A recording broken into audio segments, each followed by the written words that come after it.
Salut à toi, j'espère que tu vas bien. Aujourd'hui on se retrouve pour une toute nouvelle vidéo. Hier, tu l'as vu, on n'a pas eu de vidéo. Malheureusement, j'ai eu un petit problème avec le record. Donc je vais te refaire la vidéo d'hier que j'ai pas eu le temps de refilmer hier parce que j'avais des trucs à faire. Globalement, l'analyse s'exécute super bien, vraiment de A à Z. Tout ce qu'on a prévu en début de semaine s'exécute à merveille. Je vais te faire le récap de tout ce que je t'avais dit en début de semaine sur Bitcoin.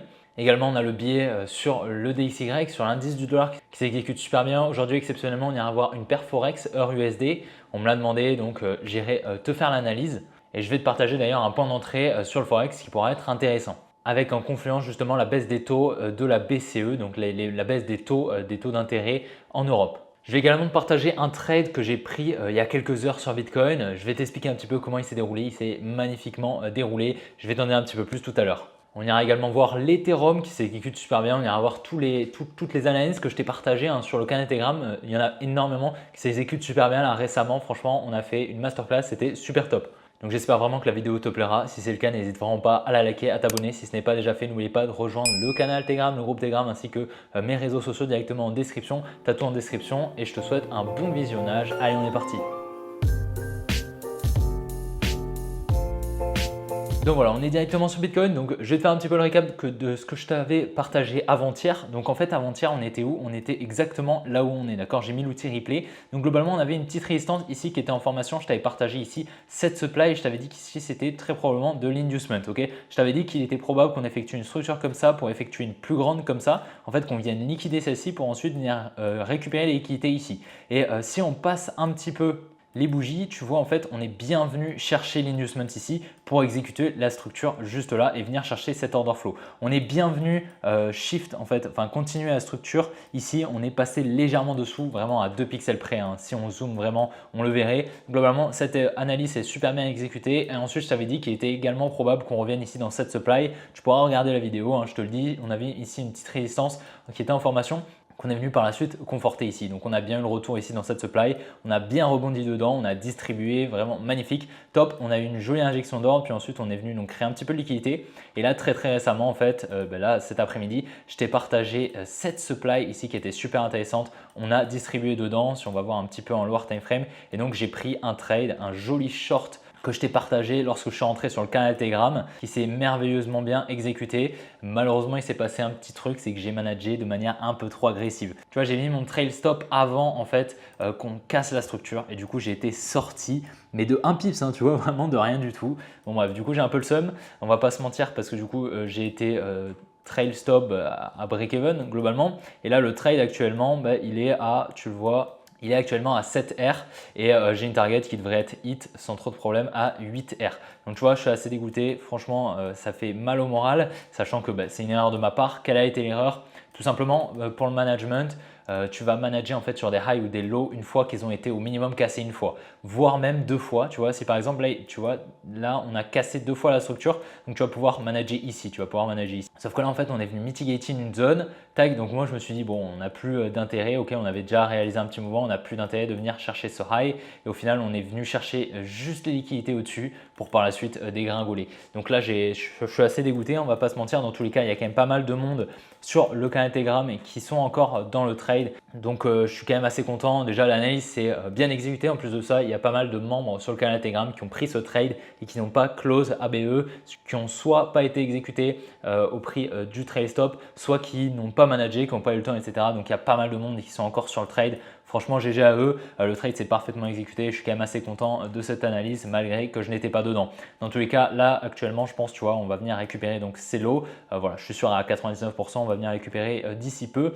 Et là, tu vois, on vient bien mitigated en fait toutes les supplies. Donc là, c'était vraiment la supply la plus pertinente. En fait, tu le vois ici, on était venu ici au contact en fait de ce support, la dumb money ici au contact, elle a acheté, ce qui a permis ici à la smart money de vendre tout simplement. Donc elle est venue mitigated la dernière supply, sa dernière injection d'ordre massive en venant donc protéger ses positions. C'est pour ça que la distribution ici était pertinente pour entrer et donc tu vois l'exécution est magistrale.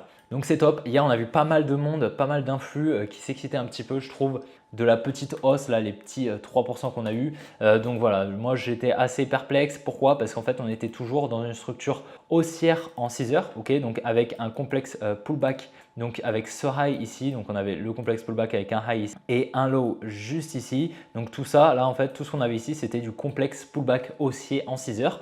Sauf qu'on était ici en interne dans un complexe throwback, donc l'inverse d'un complexe pullback, donc sur une tendance baissière avec donc un high 4 heures ici et un low juste ici. Donc en fait tout ça là c'était baissier, donc je m'attendais à des plus bas et j'ai bien fait, tu vois, j'ai pas cédé justement à la tentation, à ces influenceurs qui sont permabull. Malheureusement tu vois, on a donc bien exécuté le biais baissier, donc c'est assez dommage, mais bon, on a pu en profiter quand même, donc ça c'est cool. Franchement, belle exécution et belle analyse, je suis assez content et j'ai pu tout vous partager avant que les mouvements se réalisent. On a tout bien anticipé et tu vois, je pense qu'on va venir donc réaliser cette structure en fait en daily. Tu vois, le retracement qu'on attend, parce qu'on exécute toujours la higher time frame et donc on va venir shift la structure en 6 heures pour venir réaliser le retracement daily qu'on attend pour par la suite venir chercher la TH. Tu vois, si on change un petit peu de chart, voilà, tu vois, on a toujours en fait cette résistance ici qui détient pas mal de liquidité juste au-dessus de la TH. Donc on devrait venir le chercher tôt ou tard, ok, d'ici plusieurs jours peut-être, plusieurs semaines, c'est pas dit, ok, mais je verrai bien un retour ici.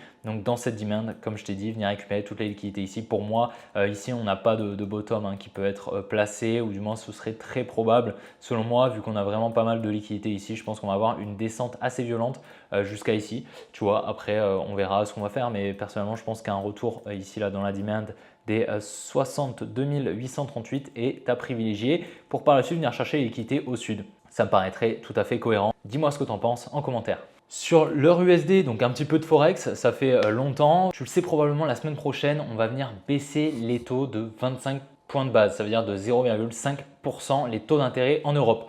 Donc on va pas trop les baisser. Pourquoi? Parce que sinon ça ferait une grosse différence en fait entre les taux européens et les taux US, ce qui serait en fait inflationniste pour l'Europe, parce qu'en fait ça coûterait très cher d'importer en fait avec du dollar. Donc c'est pour ça on va probablement avoir une perte de valeur de l'euro, donc un euro USD qui devrait baisser. Tu le vois ici, je t'ai tracé ici une jolie résistance qu'on voit un petit peu mieux d'ailleurs sur le XY, donc l'indice de l'euro tout simplement, comme le DXY, mais pour l'euro, tu vois ici on est vraiment en train de conforter une jolie résistance, donc pas mal de liquidité, vraiment pas mal de liquidité qu'on devrait venir liquider je pense. C'est pas dit qu'on protège ce high, d'accord, on pourrait potentiellement venir passer légèrement au-dessus. Dans tous les cas, je pense que voilà, ici on devrait avoir un retournement probablement juste avant la news qui devrait arriver la semaine prochaine. Donc la baisse officielle des taux d'intérêt en Europe qui devrait ensuite nous dessiner un order flow baissier sur leur USD. Donc ça ne m'étonnerait pas également qu'on vienne chercher les liquidités ici au nord, donc peut-être un truc comme ça pour par la suite rebaisser. C'est également quelque chose de possible. Dans tous les cas, à moyen terme, je pense qu'on va venir donc descendre un petit peu en dessous. Si on met leur USD, on verra un petit peu mieux. Mais voilà, globalement, je m'attends à ce qu'on vienne donc récupérer ces deux lots ici pour potentiellement ensuite recontinuer lorsque on va baisser les taux aux US. Lorsqu'on baissera les taux aux US, l'euro va reprendre de sa force et va dessiner son order flow haussier en monthly. Tu vois, si on se met en monthly très rapidement, on voit clairement qu'on a un order flow qui est bullish. Et là, je pense qu'on a eu le point bas, ok. Et à présent, on va venir continuer la hausse à très très long terme, ok. Pour moi, on est bullish et on devrait donc continuer ainsi la hausse. Maintenant, à plus moyen terme, on est plutôt baissier. On devrait venir chercher ce low, tac, pour par la suite continuer la hausse. Ici, tu vois, on est vraiment dans un complexe pullback là entre ce high et ce low juste ici. Donc pour moi, on peut littéralement faire ce qu'on veut ici et pour par la suite exécuter l'order flow haussier qui exécute la higher time frame. Je pense que tu me suis un petit peu, mais voilà, je pense qu'on devrait avoir quelque chose comme ça sur l'euro USD. Je te montre un petit peu sur le canal Telegram, mais globalement ici, tu vois, je te disais qu'un retour ici dans cette supply était extrêmement probable. Donc on l'a bien vu, on a bien rebondi dedans, donc ça c'est top. Et ensuite, on a exécuté l'order flow baissier à court terme. Tu vois, voilà ce que je voyais. Donc, on était bien dans un complexe throwback. On est bien venu liquider la résistance pour venir ensuite exécuter l'order flow baissier H4. Je te partageais également ça, tu vois, sur l'Ethereum. Donc, cette petite supply avec cette zone de fair value gap et ces 5 structures. On va les voir juste ici. Tu vois, donc magnifique. L'exécution est parfaite. On a 1, 2, 3, 4 et 5 structures ici, tu vois. Donc, je m'attendais à ce qu'on vienne au moins en liquider 2. On avait ici donc la fair value gap, tu vois. On est actuellement en 3 heures. On la voit bien, cette zone de fair value gap. Donc, cette imbalance ici. Donc, ça veut dire que cette supply était extrêmement pertinente. On est donc bienvenu liquider la trendline juste ici. On a eu un transfert entre la main forte et la main faible qui a eu lieu ici. On est bienvenu rebondir dans la supply pour par la suite exécuter l'order flow baissier et venir récupérer toutes les liquidités qu'on a au sud. Comme je te l'ai dit, je pense qu'un retour ici aux 3300 $ est à privilégier. C'est extrêmement confluent avec ce qu'on est en train de faire sur le Bitcoin. Donc personnellement, je reste sur ce scénario et je pense qu'à présent, on va venir protéger ce high à partir du moment où on va venir casser la structure ici. Lorsqu'on va venir continuer la structure, pour moi, il sera extrêmement pertinent ici d'avoir ce high protégé à court, moyen terme. Ok, donc franchement, belle exécution depuis le début, d'accord, sur l'Ethereum. On a très bien forecast, donc cette jolie distribution avec cette double liquidation Uptrust et UTAD. Je pense que tu l'as suivi un petit peu, ça fait un moment que je t'en parle de cette distribution avec cette double liquidation et cette distribution fractale. Donc voilà, pour le moment, tout s'exécute super bien, assez content. J'espère que tu en as profité de ton côté. Sur Solana, tu vois, pareil, on est en train d'exécuter l'order flow baissier que je t'avais partagé donc depuis la liquidation ici de cette trendline. Donc très bien, on n'est pas venu malheureusement chercher la supply que je t'avais partagée. Par contre, on est en train de conforter en fait un support ici, là tu vois, on est en train d'ajouter de la liquidité. Donc pour moi, ce low est de l'inducement. Tout ça là, c'est de l'inducement. On devrait venir liquider tous ces lows et on devrait venir ici dans ce bloc juste là au niveau des 147 $ à moyen terme. C'est la zone qui m'intéresse. Sur Tao, donc on exécute parfaitement également le biais baissier à court terme. Tu le vois, donc je m'attendais à un retour ici aux 400 $ et puis si on cassait ce lot, un retour ici aux 375 et on devrait y aller sans trop de problème. Tu vois, on crée un petit peu de liquidité, on devrait y aller. Peut-être un petit rebond, tac, faire comme ça pour par la suite peut-être venir récupérer et quitter juste en dessous, peut-être mitigated d'une demand initiale. Mais bon, franchement, ça dépendra pas mal de ce que va faire Bitcoin. Pour le moment, la target, c'est celle-ci. On verra ce qu'on fera dedans. Si peut-être on continue un gros support comme ça qu'on liquide, il sera peut-être intéressant de venir protéger ce lot pour effectuer des plus hauts. Tu vois ici en plus, on est en train de créer une trendline juste là comme ça. Donc pas mal de liquidités également qui pourraient être récupérées sur une potentielle hausse. Donc voilà, j'espère vraiment que la vidéo t'a plu. Si c'est le cas, n'hésite vraiment pas à la liker, à t'abonner si ce n'est pas déjà fait. N'oubliez pas de rejoindre le canal ainsi que le groupe Telegram. Je vous tiens au courant de toutes les actus, de tout ce qui se passe un petit peu sur les marchés, de toutes mes analyses hors justement vidéo. Donc ça peut vraiment t'intéresser également. Je te partage mes trades en temps réel. Même si je vais peut-être modifier un petit peu la stratégie pour partager les trades parce que ça affecte un petit peu ma stratégie de trading. Comme tu l'as vu, ça fait 3 trades qui s'exécutent super bien et que malheureusement je manage mal parce que justement je partage le trade. Donc forcément ça a un effet psychologique sur moi et sur mes actions que je fais dans mon trading. Donc il va falloir que je travaille là-dessus. Dans tous les cas, je vais te tenir au courant et puis demain on aura l'update sur le challenge portefeuille. Donc sois bien présent demain pour la vidéo.